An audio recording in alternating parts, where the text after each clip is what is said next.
Hello दोस्तों, आज का हमारा टॉपिक है यूसीसी यूनिफॉर्म सिविल कोड। आजकल ये बड़ी चर्चा में है और पिछले 1-2 वर्षों से ये बहुत ज्यादा चर्चा में रहा है। तो मुझे ऐसा लगा कि यार इस पे एक सिंपल सी वीडियो बनानी चाहिए। मसला ये है कि जिन्होंने इसके ऊपर वीडियो बनाई तो अब वो आम जनता के समझ से थोड़ा सा बाहर है।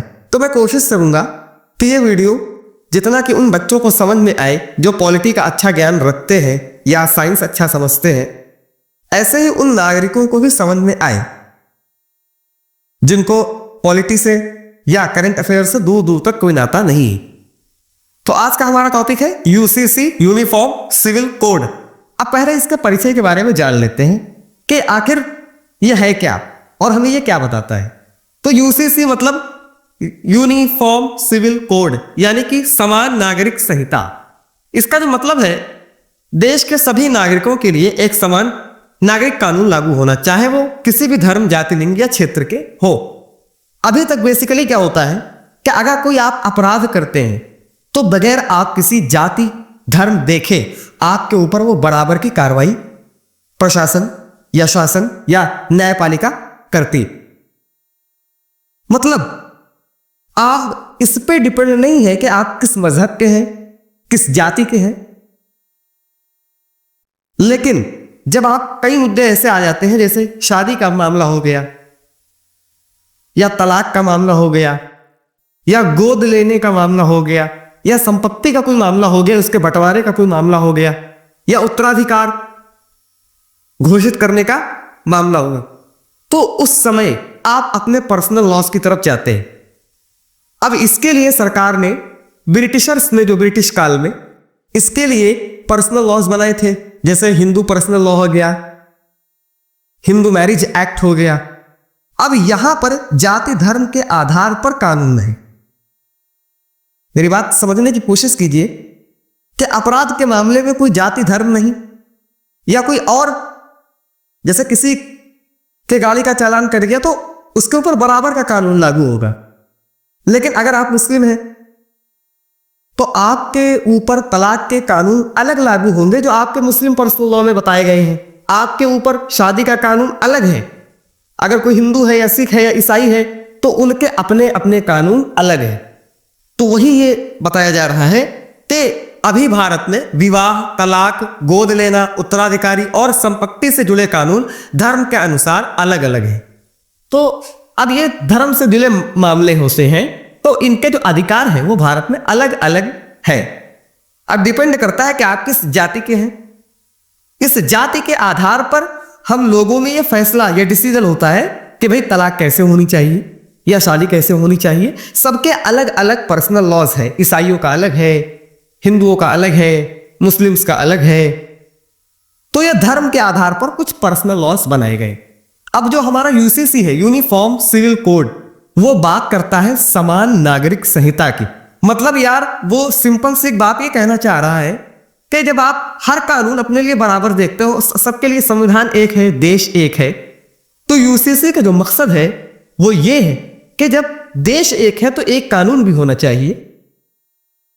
तो पर्सनल लॉज को खत्म करके वो एक सिंपल सा, साधारण सा एक कानून बनाना चाहता है जो कि सभी धर्मों पर समान रूप से लागू।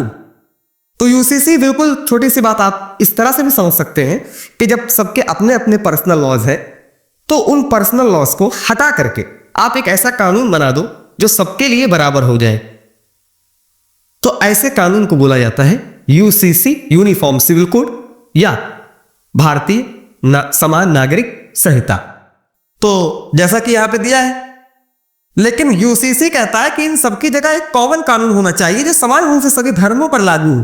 तो पर्सनल लॉ कुछ और कह रहा है, हिंदू मैरिज एक्ट कुछ और कह रहा है। अब ये यूसीसी इस बात को बताता है कि यार अब यहां पे धर्म के आधार पर नहीं बल्कि सबके लिए एक कानून बराबर का होना चाहिए। जिस तरह आईपीसी सबके लिए बराबर है, इंडियन पिनल कोड वो सबके लिए एक समान है, बीएनएस सबके लिए एक है। तो क्यों ना हम एक ऐसा कानून बनाए जो इन सब जो पर्सनल लॉज में कानून आते हैं, जैसे संपत्ति हो गया, उत्तराधिकार हो गया, गोद लेना हो गया, शादी हो गई, तलाक हो गया, इन सब के लिए एक कानून क्यों नहीं होना चाहिए।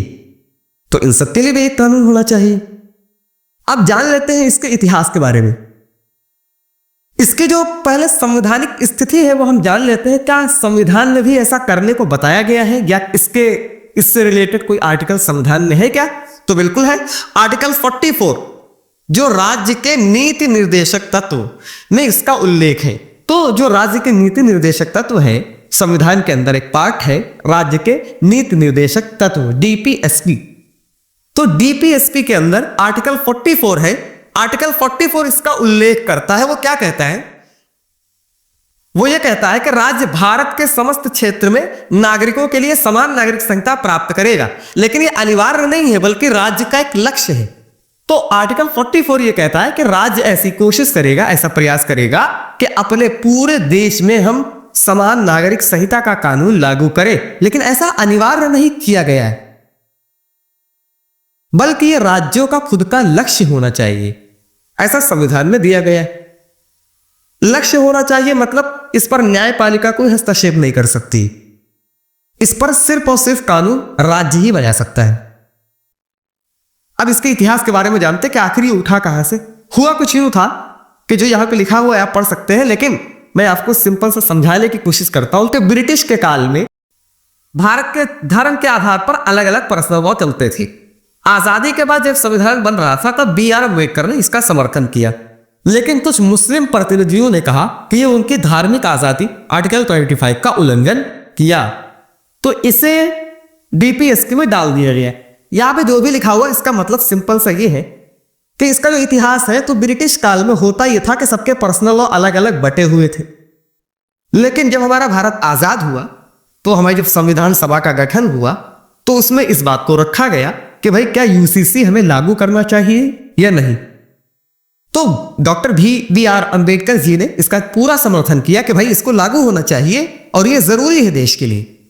लेकिन कुछ मुस्लिम प्रतिनिधियों के द्वारा, क्योंकि संविधान सभा में कुछ मुस्लिम प्रतिनिधि भी तो थे, तो कुछ मुस्लिम प्रतिनिधियों के द्वारा इसका विरोध किया गया और यह साफ साफ कहा गया कि आर्टिकल 25 का जो हमें धर्म की आजादी देता है, इसका उल्लंघन है ये यूसीसी। कुछ मुस्लिम प्रतिनिधियों के द्वारा यह बात कही गई, तो इसीलिए सब लोग राजी रहे।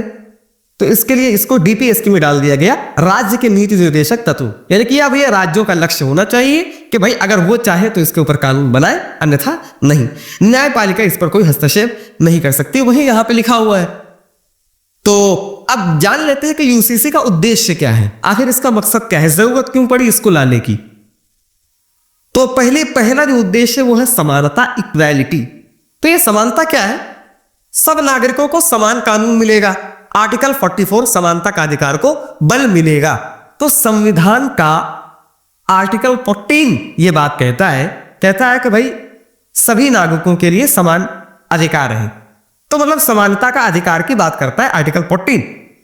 तो अगर ये यूसीसी लागू होता है तो इससे लोगों को समान अधिकार प्राप्त होंगे, औरत को भी और पुरुष को भी, महिला को भी और पुरुष को भी। तो समानता एक इसका उद्देश्य हो सकता है। दूसरा, महिलाओं को अधिकार। महिलाओं के अधिकार की बात इसमें क्यों कही गई कि भाई ट्रिपल तलाक जैसी प्रथाएं होंगी। मतलब जो ट्रिपल तलाक जैसी प्रथाएं हैं, अब ये गलत है या सही है ये मुद्दा यहां पे नहीं उठाना है, लेकिन ऐसा लोगों के द्वारा देखा गया कि ट्रिपल तलाक से महिलाओं का उत्पीड़न हो रहा था, या ट्रिपल तलाक जैसी जो प्रथाएं चलती चली आ रही हैं उनको ये यूसीसी समाप्त करेगा। यूसीसी में उनके लिए जगह है भाई, इससे महिलाओं को भी अधिकार मिलेगा। तीसरी चीज, राष्ट्रीय एकता। मतलब धर्म के आधार पर अलग अलग कानून खत्म होंगे। मतलब अब जब राष्ट्र की एकता है तो कानून भी एक होना चाहिए। यूसीसी ऐसी बात करता है। तो राष्ट्र की एकता को और बढ़ावा मिलेगा कि भाई जब राष्ट्र में एकता है तो एक कानून होना चाहिए, तो पर्सनल लॉ अलग अलग। और दो, हमारा एक बात ये भी है कि इससे न्यायिक सरलता भी मिलेगी। अब इससे कोर्ट कचहरी के थोड़ा काम को भी प्रोत्साहन मिलेगा कि भाई इतना ज्यादा मतलब घुला मिला है, मुस्लिम का अलग सिस्टम है, हिंदुइज्म का अलग सिस्टम है, ईसाई का अलग सिस्टम है, तो इससे सरलता आ जाएगी कानून में। न्यायिक सरलीकरण इसे बोल सकते हैं। अब इसका विरोध क्यों हो रहा है इसके बारे में जान लेते हैं। भाई इसका कुछ लोगों ने विरोध भी तो किया, तो ये जो विरोध कर रहे हैं किस आधार पे कर रहे हैं? धार्मिक स्वतंत्रता का हनन, मतलब जो विरोध कर रहे हैं वो ये कह रहे हैं कि आर्टिकल 25 जो कि हमें ये आजादी देता है कि हम अपने धर्म का पालन कर सके, उसका ये हनन करता है। ऐसा जो इसका विरोध कर रहे हैं उनके द्वारा कहा गया। भारत की विविधता, अब ये बता रहे हैं कि चूंकि भारत एक विविधता है, भारत में विविधताएं हैं, अलग अलग धर्मों के लोग, डाइवर्सिटी है, अलग अलग धर्मों के लोग यहां रहते हैं, तो ये सबके ऊपर समान रूप से व्यवहारिक रूप से लागू नहीं किया जा सकता, मतलब ऐसा विरोधियों का सहना है। अब जान लेते हैं कि सुप्रीम कोर्ट की इसमें राय क्या रही। तो आखिर अब हम ये भी तो देखेंगे कि भाई हमारी जो न्यायपालिका है वो इससे क्या कहता है। सुप्रीम कोर्ट की राय शाहबानो केस 1985 तथा सरला मुग्दल केस 1995 में कहा गया देश में एक समान नागरिक संहिता की जरूरत है। तो जो हमारा शाहबानो का केस था 1985, मैं इसको डिटेल से यहां नहीं बताऊंगा, अगर आप चाहते हैं तो आप हमें कमेंट में बताएं, हम इसकी भी वीडियो अलग से लेके आए। तो शाहबानो का जो केस था 1985 में, तो बेसिकली वो औरतों के तलाक के लिए था, मतलब उनके जो पति थे उन्होंने तलाक दे दिया था, तो उनको अपनी जिंदगी गुजारा भत्ता करने में, क्योंकि 62 साल की उनकी उम्र हो गई थी, तो उनको अपनी गुजारा भत्ता के लिए कुछ पैसे भी चाहिए थे। तो उन्होंने जो है अर्जी डाली, सुप्रीम कोर्ट तक पहुंची। खैर वो लंबा प्रोसेस है, तो खैर उस पर जो अहम मुद्दा उठ के आया था वो ट्रिपल तलाक का। फिर उसके बाद सरला मुग्दल है, इनका भी केस सामने आया। तो कुल मिला के जब ये केस सुप्रीम कोर्ट ने स्टडी किया तो इससे निष्कर्ष निकाला हमारी न्यायपालिका ने कि भाई बहुत जरूरत है कि देश में यूसीसी को लागू किया जाए। तो न्यायपालिका भी इसके पक्ष में भी। अब बात करते हैं, अभी तक कोई राष्ट्र या कोई राज्य ऐसा हुआ है जिसने यूसीसी लगाया हो? तो बिल्कुल हुआ है। उत्तराखंड ऐसा पहला राज्य बन चुका है जहां 2024 से यूसीसी लागू है। तो उत्तराखंड राज्य में यूसीसी लागू है कब से? 2024 से। देश का ऐसा पहला राज्य है।